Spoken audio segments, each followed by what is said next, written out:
2025 স্বাগতম বন্ধুরা, happy new year.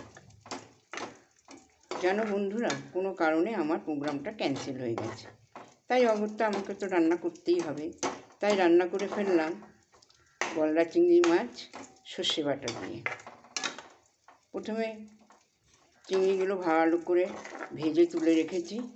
তারপরে এটাকে মাছটাকে তোমার স্বাদ মতো নুন, পেঁয়াজ আর হলুদ আর একটু কাশ্মীর লঙ্কার গুঁড়ো দিয়ে ভালো করে কষিয়ে নিয়েছি।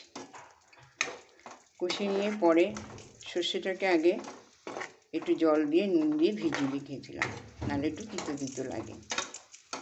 তারপরে সেই সর্ষে বাটাটাকে দিয়ে দিলাম, ব্যাস হয়ে গেল গলদা চিংড়ি সর্ষে বাটা দিয়ে।